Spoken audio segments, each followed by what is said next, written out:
Salut, c'est Dorian et bienvenue dans cette nouvelle vidéo. Aujourd'hui, je te retrouve pour faire un test du Canon G7X Mark II qui se trouve juste ici, qui est en train de filmer, ainsi que de l'iPhone qui est juste ici. Donc tu vas voir le plan du Canon et le plan de l'iPhone. Et je vais faire plusieurs plans, que ce soit en intérieur, en extérieur, à basse luminosité, à haute luminosité. Tu vas voir tous les aspects pour savoir si le Canon G7X vaut le coup par rapport à un iPhone ou si tu as juste besoin de garder ton téléphone. Et tu auras des tests de son aussi, par exemple. Là, c'est le son qui sort du Canon G7X, donc je crois qu'il est un peu moins bon que l'iPhone. L'iPhone a un espèce de filtre par-dessus.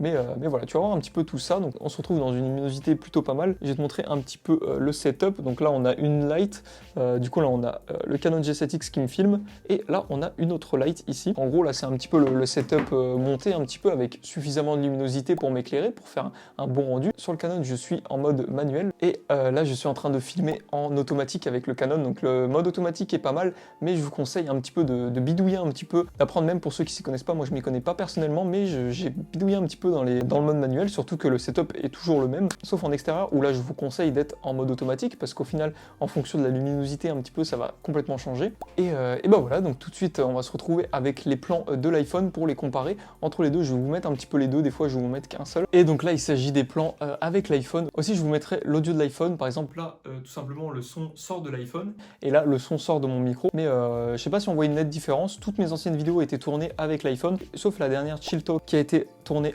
avec le G7X, et pareil, la même configuration que ce soit au niveau des lumières. Vous pouvez vous faire un petit avis de ce que ça donne. Donc là ce que j'ai fait, c'est que je me suis mis en automatique sur le Canon, et je vais aussi filmer à l'autre côté avec l'iPhone. C'est un peu galère parce qu'il va falloir que je tienne les deux. Alors donc là normalement vous avez un visu un petit peu des deux que je vois. Donc je sais pas si je les mettrai à côté, si je les mettrai les uns après les autres. On va sortir en extérieur là pour l'instant. Donc là on est en extérieur tout simplement, je vais me balader un petit peu là. Donc pour que vous puissiez voir ce que ça donne, que ce soit au soleil ou à l'ombre. Donc déjà là en contre-jour, pas du tout. Alors si par exemple on se cale ici, donc en vrai on a une bonne qualité. Sur l'iPhone en vrai ça se ressent plutôt bien. Sur le Canon je sais pas vraiment, en fait je vois rien, putain on est au soleil, je vois que dalle. Pas vraiment un coin où je peux me mettre à l'ombre. Donc de ce que je peux voir en vrai c'est que sur l'iPhone ça rend quand même un peu mieux que sur le Canon, mais c'est parce qu'on est en automatique, je vous le rappelle.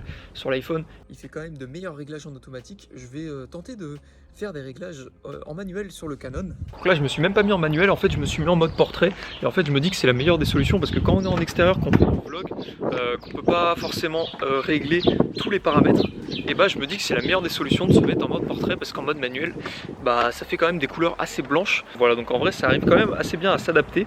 Je dirais que quand même l'iPhone est peut-être un peu mieux si vous voulez vlogger, mais ça reste quand même vachement bien pour le Canon. Après vous pouvez tenter quand même en manuel, mais étant donné que les lumières peuvent changer en fonction de là où vous êtes, c'est pas forcément la meilleure des solutions que je vous donne.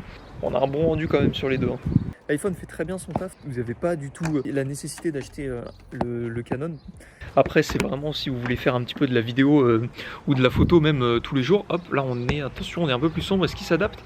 Il s'adapte, mais il a un petit peu du mal quand même. Le Canon c'est surtout si vous voulez faire de la vidéo, surtout en intérieur avec des lumières artificielles. Moi ça marche ultra bien, vous pouvez le voir sur mes vidéos d'ailleurs, présent sur ma chaîne, mais après ça marche aussi bien en extérieur. C'est juste que c'est un petit peu différent de l'iPhone, et ce qui est bien en plus c'est que vous avez le retour caméra au-dessus par rapport à l'iPhone. Si vous voulez filmer d'une meilleure qualité que l'iPhone, ce sera au dos et vous pourrez pas voir ce que vous filmez forcément. Donc des fois il peut y avoir des flous, des fois il peut y avoir une lumière trop basse, trop haute. Ça peut changer en fonction de comment vous filmez, de ce que vous filmez, mais le Canon reste quand même un très bon appareil photo, surtout pour son prix. Et je pense que vous pouvez faire pas mal de choses avec un Canon, vous pouvez faire aussi pas mal de choses avec un iPhone. Vous n'êtes pas obligé de passer sur un Canon comme je vous ai dit, c'est-à-dire que l'iPhone fait très bien son taf pour tout ce qui est marquer des notes, faire des appels, tous les trucs de base dans le téléphone en fait, que ce soit aller sur les réseaux sociaux. Et en termes de photos, il fait très bien son taf.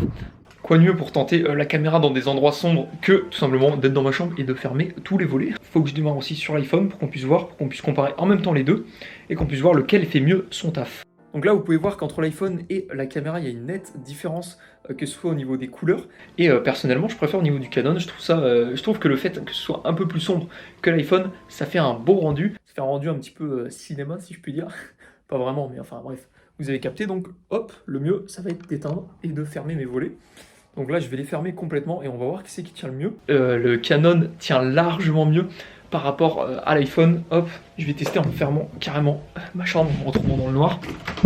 Et on peut voir clairement, en fait sur l'iPhone on ne voit plus rien. Je ne suis plus présent, c'est-à-dire que là il y a juste mon écran qui éclaire un petit peu. Et on peut voir que sur le Canon fait ultra bien son taf en basse luminosité quoi.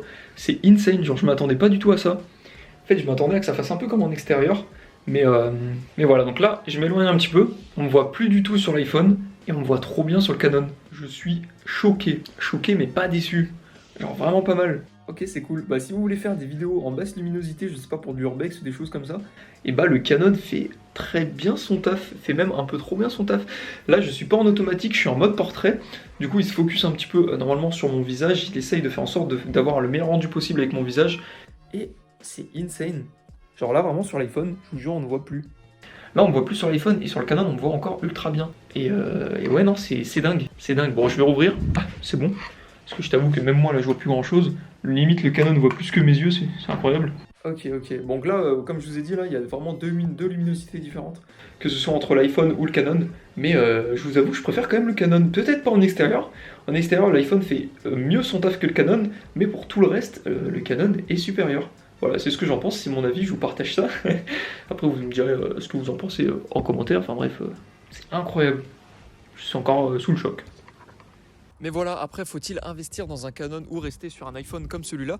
Là, je le prends pour enregistrer, mais au final, moi, je l'ai pris parce qu'en fait, déjà, j'avais envie d'avoir un retour caméra, parce que là, j'en ai pas de retour caméra sur l'appareil, sur mon téléphone, je veux dire, et aussi parce que, en fait, j'ai l'impression que ça me libère un petit peu, parce qu'en fait, avec mon téléphone, comme ça, je peux vous montrer des choses, comme j'ai fait sur la vidéo d'Uber, où je vous montrais mes revenus, et aussi parce que, en fait, ça me permet de faire un premier pas dans le monde de l'audiovisuel. Après, j'aurais très bien pu rester au téléphone, mais j'ai décidé pour moi et aussi pour améliorer un petit peu la qualité de prendre un Canon, parce que moi surtout je tourne principalement en intérieur avec les lumières artificielles comme je vous ai montré. Si vous voulez tourner en extérieur, peut-être vaut-il mieux rester sur l'iPhone. Après vous pouvez toujours tester, mais je pense que en fait même en achetant un Canon ça reste quand même un bon achat, même si vous préférez quand même filmer en extérieur avec un téléphone, parce qu'il permet quand même de faire de très très bonnes photos, mais il permet quand même de faire de bonnes vidéos. Vous voyez là en plus, surtout que je marche assez rapidement, et surtout qu'il fait des meilleures vidéos en basse luminosité. Le Canon est meilleur que l'iPhone pour filmer, mais en pleine journée, si vous filmez qu'il y a une bonne luminosité, qu'il y a un beau soleil comme ça, et bah l'iPhone en fait fait largement son taf.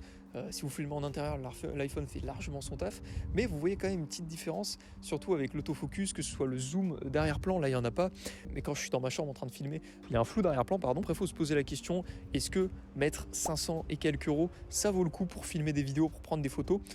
Moi je l'ai fait parce que je pensais que ça valait le coup, et pour l'instant ça vaut le coup. Je suis très fier de cet appareil photo. Si vous voulez mon avis personnel, je m'en sers tout le temps quand je fais mes vidéos du coup maintenant, et je suis plus libre que juste à filmer avec mon téléphone, parce que là du coup je peux faire autre chose avec mon téléphone, je peux vous montrer d'autres choses, je peux envoyer des messages en fait. C'est à dire que ça me prive pas d'utiliser mon téléphone lorsque je filme des vidéos. Ce retour caméra est juste incroyable.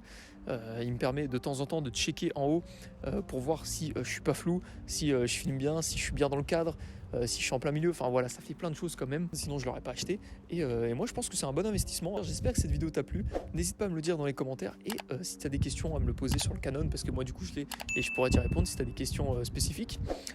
C'était Dorian, je te dis à la prochaine pour une prochaine vidéo. Salut!